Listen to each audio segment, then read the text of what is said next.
I never knew a moment's silence could burn everything down until that night, when I overheard a secret I was never meant to know. Backstage was a chaos of screams and blinding lights, as if the world were about to explode. I cowered behind the control panel, heart pounding, hands slick with sweat. Tonight wasn't just a broadcast, it was a deadly trap where a faceless enemy lurked, a chilling voice, a lethal glare, and one foolish mistake turned me into prey. I knew I was being hunted, yet my feet felt nailed to the floor. As the stage lights flared, I realized silence wasn't a choice. It was a sentence I'd signed myself. Now. Every passing second dragged me closer to the abyss. I never thought silence could kill until the day I overheard a murder being planned. Autumn in New York had always been painted romantically on TV, but inside the studios of Channel 8, romance was the last thing you'd find. Here, amid glaring lights and stressed whispers, life was nothing but deadlines, rivalry, and the endless climb toward fame. As Lucas Gray, the invisible man behind the glamorous masks, I had learned early to master silence, navigating effortlessly through this polished chaos. I'd watch the drama unfold silently, observing from behind my carefully constructed wall of neutrality. That Thursday afternoon felt like any other a storm brewing beneath calm skies. The station was in the final hours before its biggest event yet, the 30th anniversary celebration of our beloved primetime talk show, hosted by Victoria Bennett. Victoria was more than just a host. She was Channel 8's lifeblood for 3 decades. She'd held an entire nation captive every night with her warm voice, comforting millions with a smile that carried both authority and grace. She was power personified, the gold standard.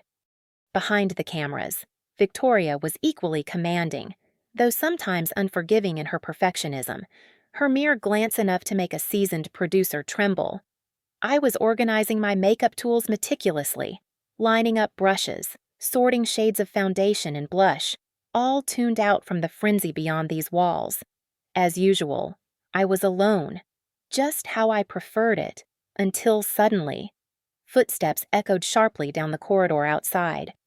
The door swung open abruptly, and Emily Hart stormed inside, heels clicking rapidly against polished marble, a sense of urgency wrapped tightly around her elegant figure.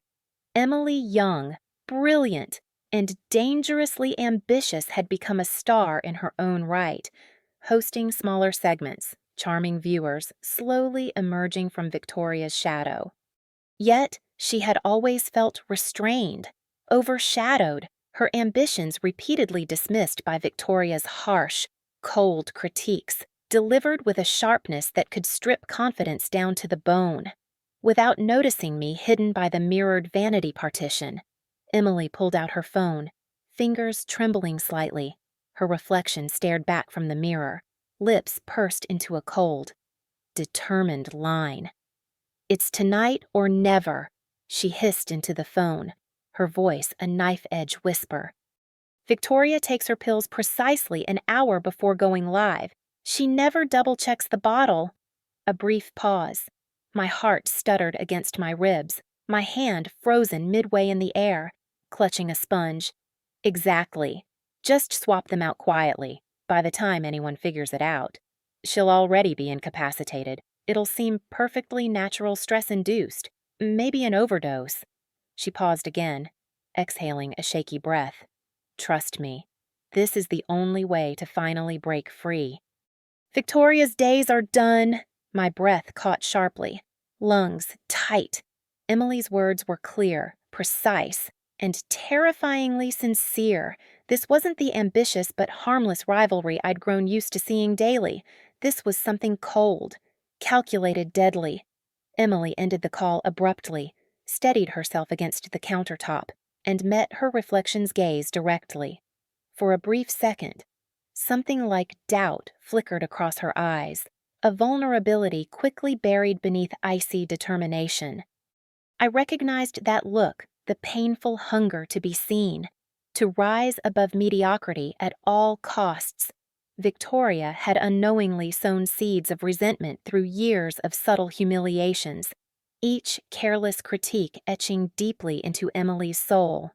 Now, those seeds had blossomed into poisonous intent, still oblivious to my presence. Emily straightened her blouse, collected herself, and exited swiftly. The door clicked shut behind her, silence returning heavily to the room. I sank down into a nearby chair, heart pounding uncontrollably, fingers numb, thoughts raced chaotically, doubts gnawing at my rationality. Could I have misunderstood impossible? The details were too precise, the intent undeniable. Should I speak up? But then what? Confronting Emily meant throwing myself into the flames. I was just a makeup artist, easily disposable. Losing this job, my quiet sanctuary, meant risking everything I had built carefully over the years. Besides, hadn't I learned that silence was my safest ally? Yet, my conscience argued back furiously. Silence now was complicity. Wasn't it? The internal battle left me exhausted, drained of clarity. Finally, I pressed my palms into the cold countertop, steadying my shaky breath, the heavy perfume of Emily's betrayal still lingering, as I gathered myself to move forward. I knew I was stepping into darkness deliberately blind, deliberately silent. Just then, the door swung open again. My pulse jumped violently, but it was only Victoria, the queen herself, entering with graceful certainty, confidence radiating from every measured step. She paused, eyes narrowing slightly as she took in my pale expression. "Lucas, you look as though you've seen a ghost," Victoria remarked lightly, sliding elegantly into her usual chair. "Please don't tell me something's wrong with the lighting again." No, everything's fine." I forced a reassuring smile, though my voice betrayed a tremor. My hands shook slightly as I began applying foundation onto Victoria's flawless, aging skin, the very face millions trusted nightly. How could I warn her without risking myself? Victoria watched me quietly, eyes shrewd and penetrating. Her silence lingered, sensing something off, though she chose not to press further, dismissing it with practiced ease. "Emily seems unusually eager lately," she mused absently, eyes scanning through the day's script. "Ambition can be dangerous. Lucas, keep your eyes open around that one." She had no idea how dangerously correct she was. Victoria's gaze softened briefly, almost maternal. "I trust you more than anyone here. You know that. Don't you?" Her words stabbed sharply into my conscience, guilt slicing deeply into my chest. "Of course, Victoria," I whispered, focusing intently on blending foundation, hiding my shame behind precise brushstrokes. As Victoria left moments later, unaware she'd soon drink a poison masked as medication, my pulse throbbed in my temples, each heartbeat echoing one cruel truth: she trusted me, and I was betraying that trust with silence, alone once more. I stared into the vanity mirror, my reflection distorted by guilt and fear. I knew then that my choice had set something unstoppable into motion. And though I'd decided to stay silent, the tension gripping my heart told me clearly, this was only the beginning. After Victoria left the makeup room, I stood motionless, eyes fixed blankly on the vanity mirror, where only moments ago I'd silently betrayed the very trust she placed in me. My heartbeat hammered painfully against my chest, each beat a reminder of the devastating truth I now carried alone. Outside, life moved forward obliviously. Footsteps shuffled hurriedly down corridors. Voices rose in frantic excitement, and distant laughter punctuated the anxious tension hanging in the air. It was the biggest night of the year, the 30th anniversary broadcast, and every staff member at Channel 8 felt the pressure keenly. Everyone except Emily Hart, whose calm exterior hid a dangerous resolve that only I knew about. I stepped out into the corridor, each footstep heavier than the last. Before I'd even walked 10 feet, Marcus, a young production assistant whose ambition was matched only by his nervousness, nearly collided with me. "Lucas, Emily's looking for you. Something urgent about her makeup." A chill snaked down my spine. Was this an innocent request? Or Emily's way of cornering me? Testing whether I'd overheard her sinister plan. My mouth grew dry, but I simply nodded. "I'll handle it." Marcus darted away, leaving me alone once more with my burden. I took a deep breath, forced myself into composure, and headed toward Emily's dressing room. Each step echoed loudly in my ears, my pulse quickening as the door loomed closer. Emily sat poised before her mirror, perfectly composed, her calm facade terrifying in its perfection. Her eyes, cold yet searching, locked onto mine through the reflection, scrutinizing every subtle expression. "Lucas," she said softly, almost warmly, but something dangerous glittered behind that gentleness. "I thought perhaps you'd disappeared on me." I forced a small professional smile. "Just making sure everything's ready." "Everything indeed," Emily echoed thoughtfully, tilting her head slightly. "You seem a bit tense, nervous about tonight." She was probing, carefully, methodically, seeking cracks in my demeanor. I maintained steady breaths, though beneath my practiced neutrality. My pulse pounded frantically. "Big nights always bring pressure," I replied evenly. She studied me silently a moment longer, her scrutiny sharpening. "You must feel it too. Victoria's shadow. It's a heavy one, isn't it?" There it was, the subtle acknowledgement, the opening to justify herself, to share the weight of guilt she must have felt. I recognized it immediately. Emily was desperate not just for power, but for validation. Years of Victoria's ruthless perfectionism, constant criticism, subtle dismissals, had transformed Emily's admiration into bitterness. Victoria was brilliant, but relentless. Her words could uplift or crush with terrifying ease, and Emily had tasted both extremes too many times. Her ambition wasn't mere vanity. It was born from deep-seated insecurity, nourished by humiliation. I hesitated, briefly caught between caution and sympathy. Emily took advantage of my silence, pressing further, voice dropping to a quiet, almost intimate whisper. "Tell me, Lucas, do you believe some people deserve everything they've achieved, even if they've built their success on others' broken dreams?" Her question stung, piercing the facade I'd carefully constructed. My hand trembled slightly as I reached for a makeup brush, betraying a hint of uncertainty. "We all make choices," I managed softly, evading direct confrontation. Emily smiled, bitterly satisfied. "Indeed.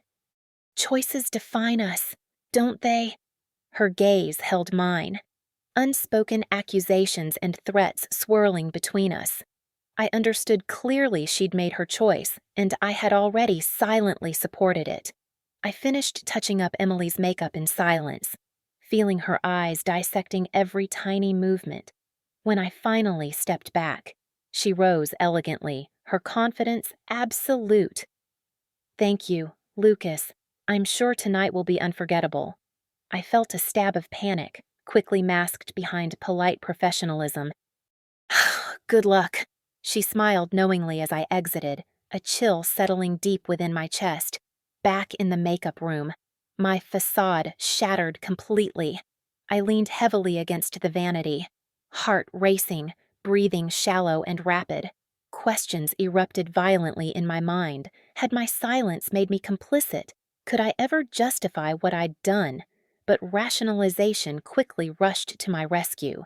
Speaking out now would jeopardize everything: my job, my safety, my future. Emily's cold determination suggested she would crush anyone in her way, me included. Survival instinct fought brutally against my faltering morality. The clock ticked relentlessly, time drawing painfully closer to showtime. I busied myself with pointless tasks, hands shaking, eyes unfocused, mind spiraling toward darkness. And then it happened. A frantic knock rattled the door, jolting me upright. Marcus's face appeared again, pale and panicked. "Lucas, come quick, it's Victoria." She's collapsed backstage. They're calling paramedics.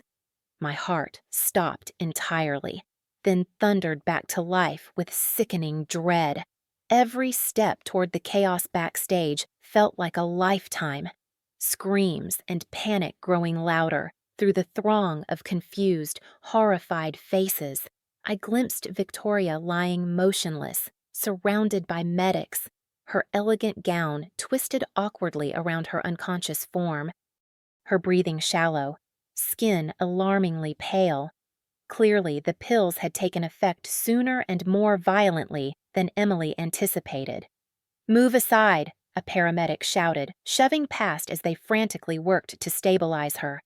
My eyes lifted involuntarily across the crowd, landing upon Emily. She stood off to the side, eyes wide in convincingly feigned horror. A trembling hand pressed dramatically to her lips, but her expression, hidden partially by shadows, flickered briefly into something chillingly triumphant when our eyes met. She knew I understood. Worse still, she now fully trusted that I would keep silent. I was irrevocably bound to her deceit, complicit through cowardice. As the ambulance crew rushed Victoria away on a stretcher, murmurs erupted around us, panic, confusion, suspicion. Channel 8's biggest night was already unraveling into disaster. Emily stepped forward gracefully, instantly seizing the initiative, her voice calm and commanding amidst chaos. "Everyone, remain calm," she announced clearly. "The show must continue. Victoria would demand nothing less." People turned toward Emily instinctively, searching desperately for leadership in crisis. And in that moment, Emily's transformation was complete, her ascent to power brutally solidified by tragedy. I stood frozen at the edge of chaos, watching helplessly as the scenario Emily had meticulously engineered unfolded perfectly. My heart sank deeper, heavy with guilt, dread, and something darker, an unsettling realization that silence had made me both victim and accomplice. Yet, as Emily glanced at me once more, her eyes narrowing slightly in warning, I understood the terrifying truth my silence had become my prison. And prisons, once constructed, rarely allow escape. But something darker was coming, something I could never have anticipated, and it would soon threaten everything we both sought to protect. The studio descended into chaos. Medics quickly secured Victoria's motionless body onto a stretcher, rushing her away as shocked whispers spiraled into open panic. Staff scrambled for answers. Producers barked frantic orders, and somewhere nearby, a woman sobbed softly. Through it all, Emily stood firm, the very image of composed authority amidst turmoil. "Everyone calm down," Emily's voice cut sharply, slicing effortlessly through the noise. Her calmness commanded attention, every eye turning instinctively toward her. "Victoria needs us now more than ever. We must honor her by ensuring the show goes on." The staff rallied around her words, desperate for guidance. But as Emily seized this moment to assert her dominance, I stood frozen, observing silently from the shadows. My pulse throbbed in my ears, guilt twisting painfully in my chest, knowing exactly how false her words were, yet feeling helplessly trapped in my own complicity. Within minutes, management decided the show had to proceed, hastily rewriting scripts, desperately reorganizing segments. Emily gracefully stepped forward, fully embracing her new role, her confidence bolstered by years of suppressed bitterness toward Victoria. Her poise was chilling, precisely rehearsed, as if she'd waited her entire life for this chance. As producers praised her courage, I saw through the facade, witnessing clearly the calculated ambition behind her graceful tears. I retreated unnoticed into the makeup room, closing the door firmly behind me, heart pounding painfully. Alone, I leaned heavily against the wall, my breath uneven, my thoughts spiraling in chaotic desperation. I was a coward, plain and simple complicit through my silence, entangled irreversibly in Emily's web of deceit. Lucas. A hesitant voice broke my self-loathing, turning sharply. I saw Marcus standing nervously in the doorway, his expression pale and haunted. "Marcus," I answered carefully, forcing calm into my voice, even as panic flickered deep within me. "What's wrong?" He glanced cautiously into the corridor, ensuring our solitude before stepping inside, his voice lowered to a fearful whisper. "Something isn't right. Lucas, Victoria would never make a mistake with her medication.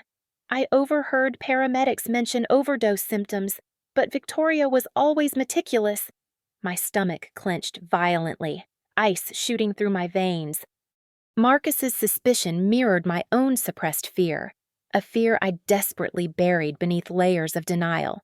People make mistakes under pressure, I managed carefully, hiding behind feigned neutrality. Marcus shook his head, insistent. "Not Victoria." And the way Emily took control instantly, it's almost like she knew, like she expected something. My mind raced frantically, heart hammering. Marcus had stumbled dangerously close to the truth, placing himself unknowingly in grave danger. I forced a dismissive tone, despite the turmoil raging within me. "Don't start rumors, Marcus. Things are chaotic enough." He stared searchingly at me, disappointment flickering briefly through his eyes. "I thought you of all people would want answers." His words pierced sharply, guilt intensifying, threatening to break my fragile composure. I looked away, avoiding his gaze, and finally Marcus withdrew reluctantly, leaving me trembling, alone with the brutal truth I refused to confront. Days passed quickly after that fateful night, each hour deepening Channel 8's public scandal. Media speculation exploded, headlines screaming accusations and rumors. Victoria's condition worsened rapidly, and then, with a cruel suddenness, the news came. Victoria Bennett had passed away due to severe complications from the medication overdose. Grief swept through the studio like a tidal wave. Staff mourning openly. The station plunged into unprecedented turmoil. Emily publicly mourned beautifully, orchestrating tears and heartfelt speeches with masterful precision, carefully positioning herself as the natural successor to Victoria's throne, yet beneath her perfect mask. Emily's paranoia grew. She summoned me frequently, ostensibly for makeup consultations, but in reality, probing subtly, ensuring my silence. Our uneasy alliance had become a suffocating prison. One afternoon, during another tense session in Emily's dressing room, her assistant hurried in nervously, whispering urgently into her ear.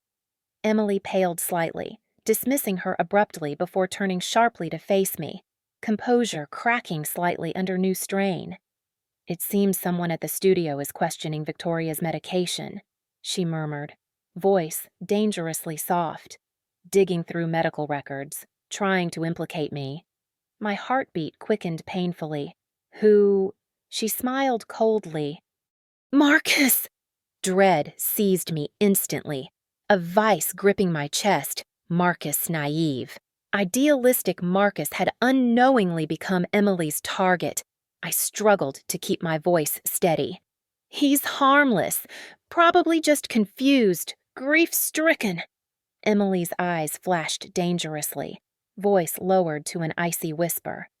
"Confused people can still be dangerous.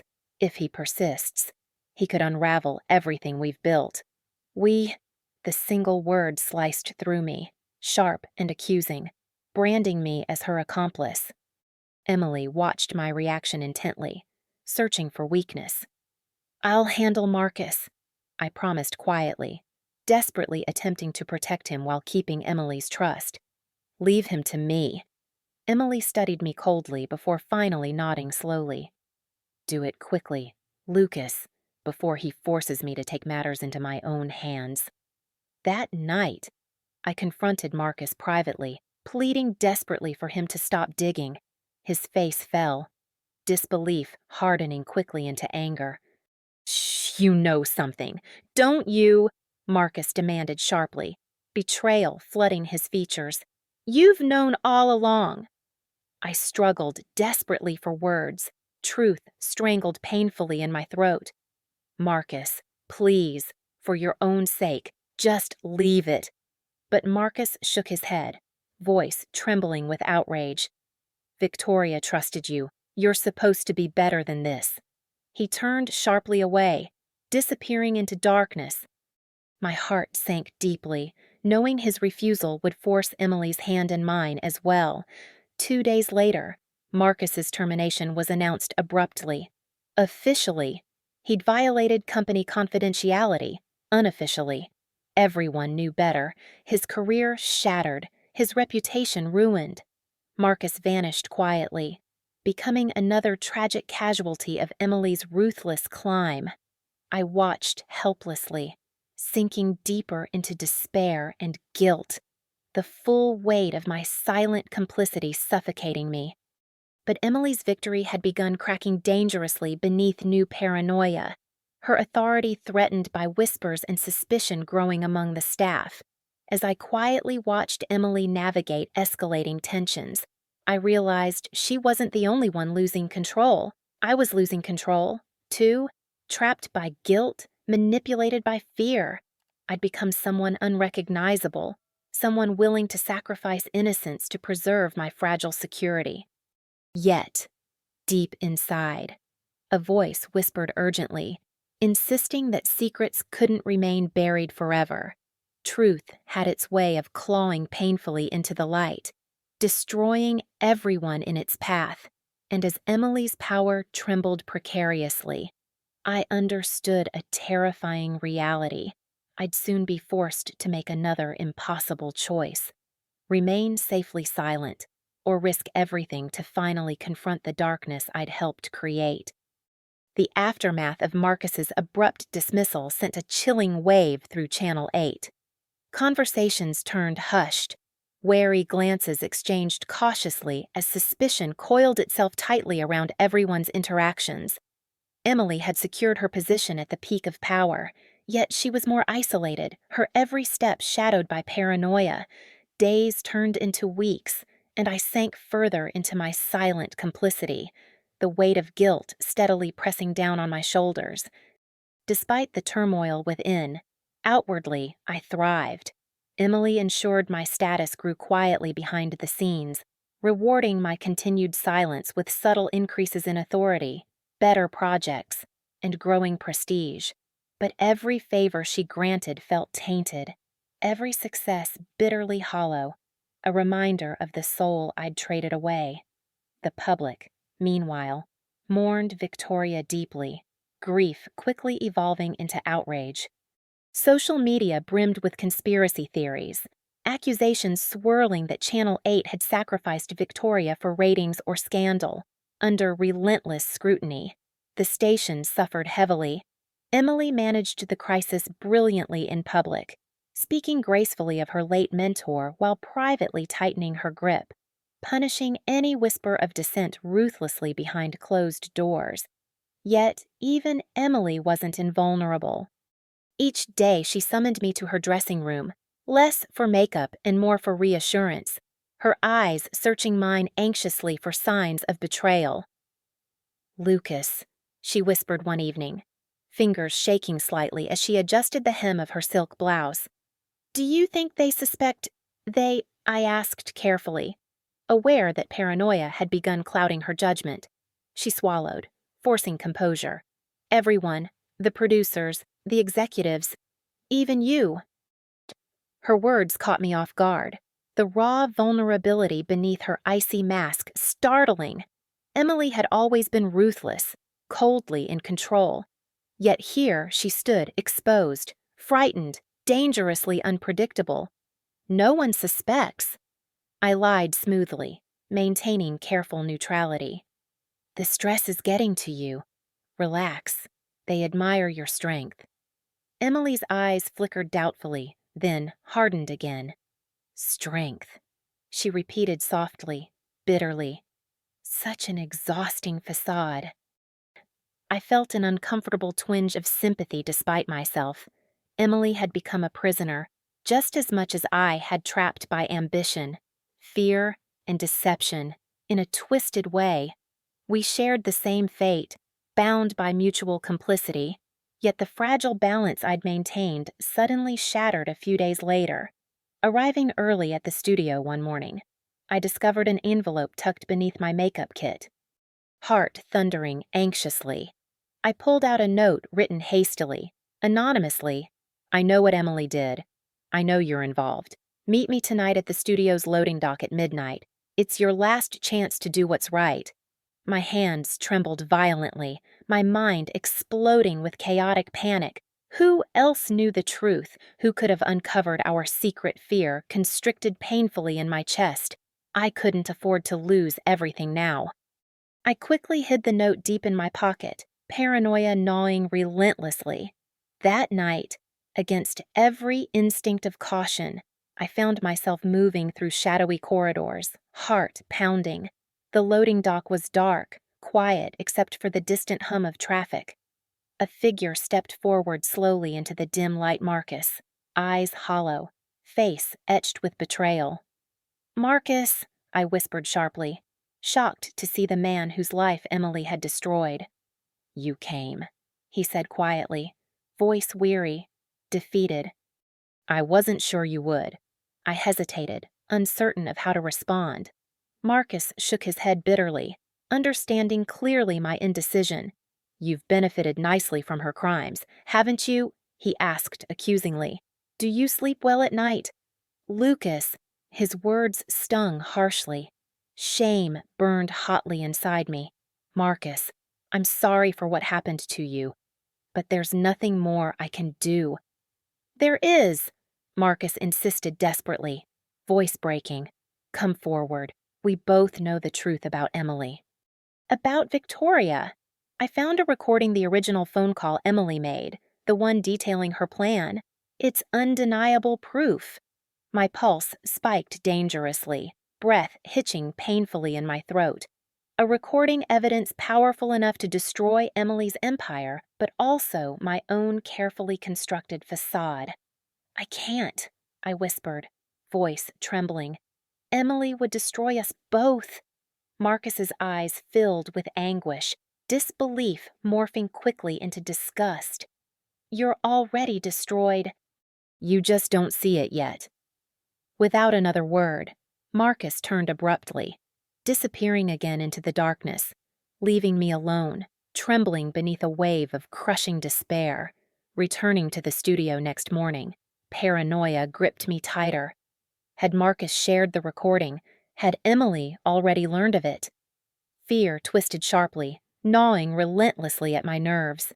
My questions were swiftly answered when Emily summoned me abruptly that afternoon. Her dressing room door closed ominously behind me, sealing us both with intense silence. "You met Marcus last night," she stated bluntly, eyes narrowed dangerously, devoid of warmth. My heart skipped, dread coiling tightly. "He asked me to meet him," I admitted quietly, sensing that denial was pointless. "He claims to have evidence." Her fingers clenched tightly around her makeup brush, knuckles whitening sharply.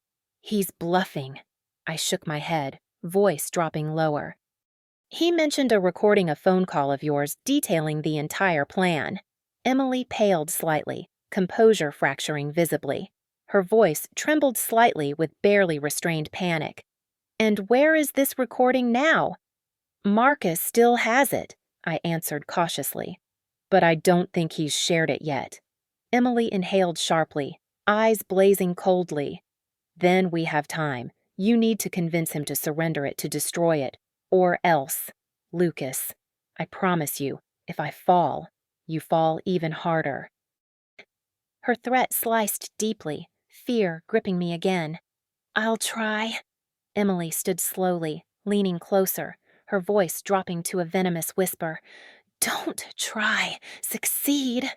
That night, driven by desperation and fear, I attempted one final meeting with Marcus, pleading desperately for him to abandon his revenge.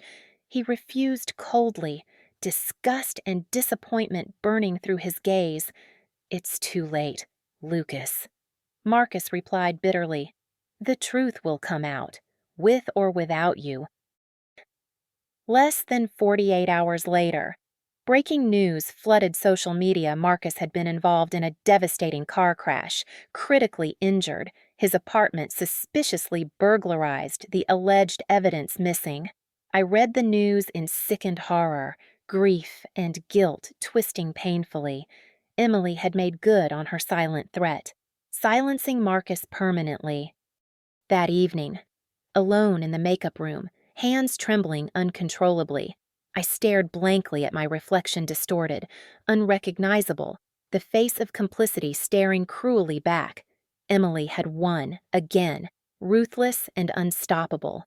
Yet, beneath my despair, anger slowly stirred a powerful, dangerous resentment toward Emily, toward myself, toward the silence I'd allowed to destroy innocent lives.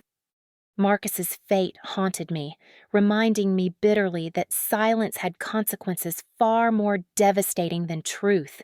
As I clenched my fists, determination began crystallizing within me, a terrifying clarity emerging. The only way to end this nightmare was to face it directly, to finally shatter the silence, no matter the cost.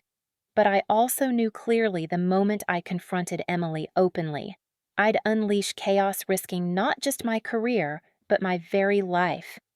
Yet, at last, I realized something crucial. Silence was no longer my protection. It had become my greatest enemy, and the only way out now was to confront Emily directly, before silence consumed everything left of who I was. The months that followed Marcus's tragic end marked a chilling shift behind Channel 8's dazzling fad. Emily, now firmly established as the network's leading face, reigned publicly with grace and warmth, every smile carefully rehearsed, every gesture effortlessly charming. Yet beneath her polished veneer, Emily had become my prisoner, bound in invisible chains forged from the evidence Marcus had left behind. The evidence now safely concealed in my possession. The shift in power hadn't come easily. In the weeks after Marcus's death, Emily summoned me regularly, her tone growing increasingly tense and demanding, her mask of poise cracking under relentless paranoia. "Have you found Marcus's recording?" she hissed one afternoon, voice brittle with fear. "Did he leave copies?" "Who else knows?" I paused deliberately, slowly laying down the makeup brush, feeling a strange, exhilarating calm settle within me. Her panic, once intimidating, now amused me. How fragile her authority seemed now, how vulnerable. "It's secured," I replied quietly, maintaining perfect composure. "Safe." Emily froze, realizing instantly what I'd implied. You have it." Her voice was barely audible, her eyes wide, haunted. I nodded slowly, never breaking eye contact, my pulse steady, controlled. "I do." She drew a sharp, trembling breath, eyes darkening. "Are you threatening me?" "Lucas." I leaned in closer, my voice low, decisive. "Consider it protection for both of us, after all. If you fall, we both know you won't go down alone." Her expression twisted painfully, a mixture of fear, anger, and grudging respect. "Finally." She nodded slowly, silently acknowledging my control. From that moment, the dynamic between us changed irreversibly. I was no longer her subordinate, but her shadow master, pulling invisible strings behind every public gesture, every carefully scripted speech. Gradually, I learned the delicate art of power, I watched quietly as producers, executives, and even Channel 8's board members began to look to me, not Emily, for approval. Meetings paused for my silent nod. Production changes hinged quietly upon my discreet recommendations. My voice, though rarely raised publicly, became the unspoken law. Emily's status, once unshakable, had been reduced to mere performance, a beautiful puppet on invisible strings I controlled completely. Yet, as my influence expanded, I found something strange happening within me. I felt no guilt, no regret, only a numb, cold efficiency. Marcus's death had extinguished the last flames of remorse, replaced by a ruthless determination never to become a victim again. Silence had once trapped me, but now it had become my most powerful weapon. Still, whispers of suspicion lingered within the station, casting long shadows over every corridor. I became acutely aware of the wary glances and whispered speculations behind my back, people sensing a hidden truth yet unable to name it. Colleagues disappeared quietly, sudden resignations, unexplained demotions, small punishments inflicted on anyone who showed even a hint of doubt or defiance. One rainy evening, Emily appeared quietly at my dressing room door, looking pale and defeated. Her eyes were rimmed red. Exhaustion etched deeply across her face. "I can't do this anymore," she whispered, her voice ragged. "Please, Lucas, release me from this." I studied her silently, feeling a strange mixture of pity and cold contempt. "You created this situation, Emily, not me. You're only facing the consequences of your own ambition." She shivered, shaking her head bitterly. "I never wanted it to go this far." "But it did," I replied coldly. "And now you must continue performing beautifully, flawlessly until I say otherwise." She stared helplessly, tears brimming in her eyes. "I'm losing myself." I felt nothing at her words, only the distant recognition of my own loss. "Then find yourself in the lie. It's all you have left." Emily nodded slowly, shoulders slumped, and quietly withdrew, leaving me alone with the weight of absolute control. Yet beneath the calm certainty of my power, I sensed something hollow deep within me, a darkness growing steadily. I'd won everything, but at what cost over the next months? The station flourished outwardly. Ratings soared, scandals faded into distant memories, and new shows launched with spectacular success, all under my invisible guidance.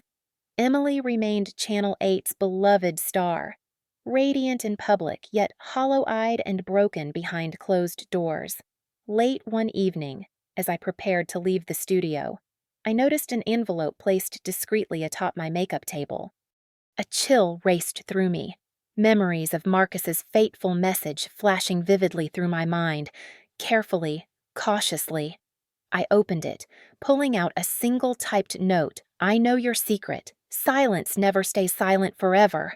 My heart skipped violently, adrenaline surging through my veins. Who else knew had Emily betrayed me? Desperate to reclaim her freedom, was someone else quietly watching, waiting for the perfect moment to expose everything. Suddenly, the security I'd built through secrecy and control felt dangerously fragile. Paranoia, the very thing that had weakened Emily, began gripping me too, wrapping tightly around my thoughts.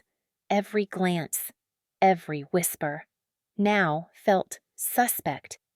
That night, lying awake in darkness, Marcus's final words echoed cruelly in my mind. "You're already destroyed. You just don't see it yet." And suddenly, I understood exactly what he'd meant.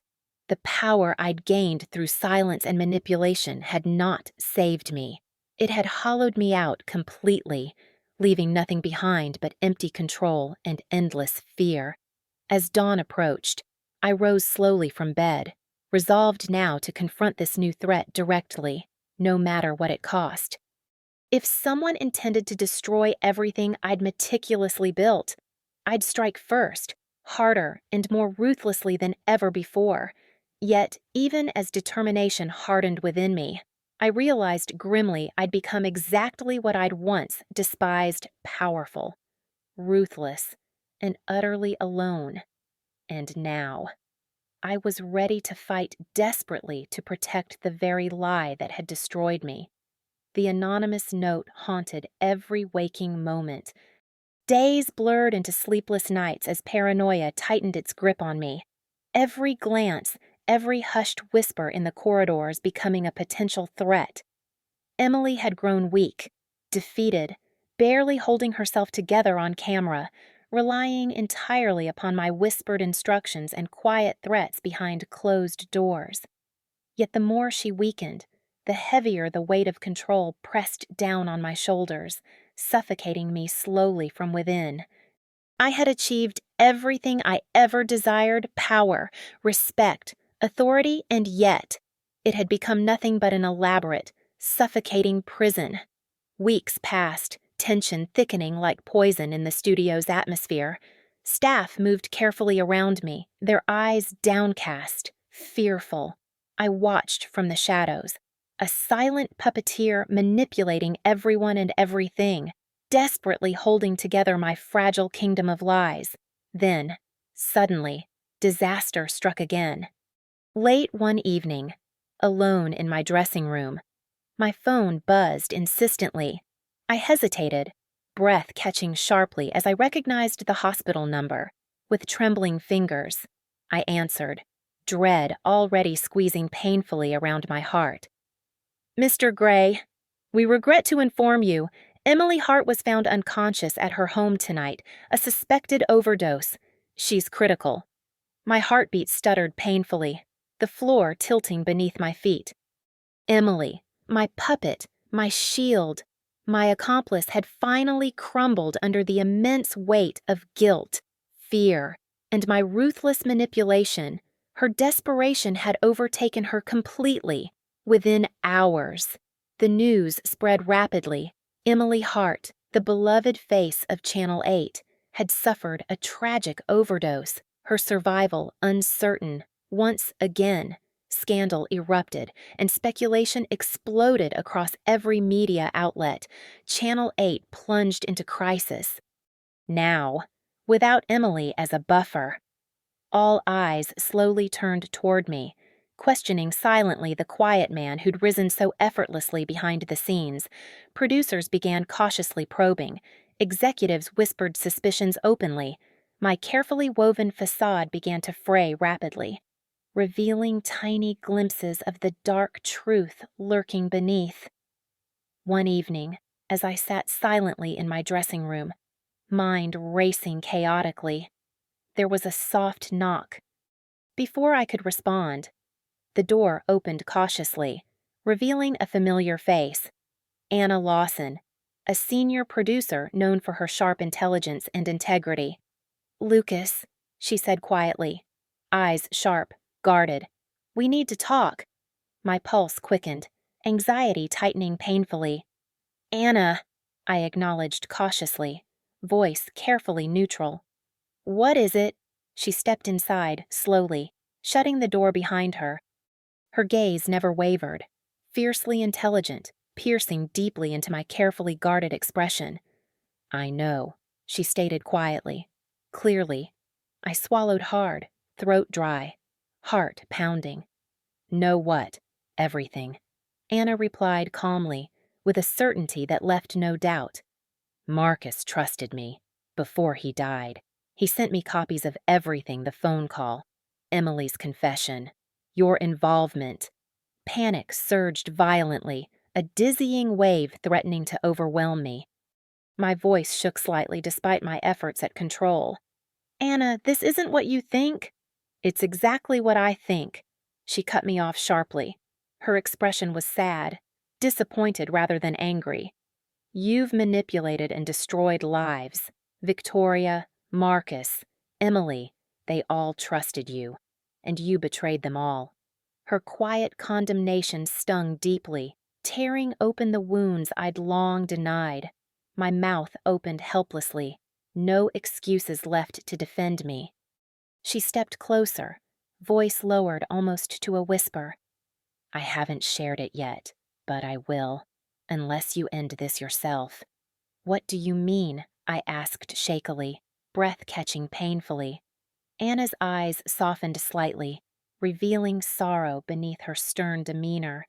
Resign quietly. Leave the station. Disappear. End this without dragging everyone else down with you.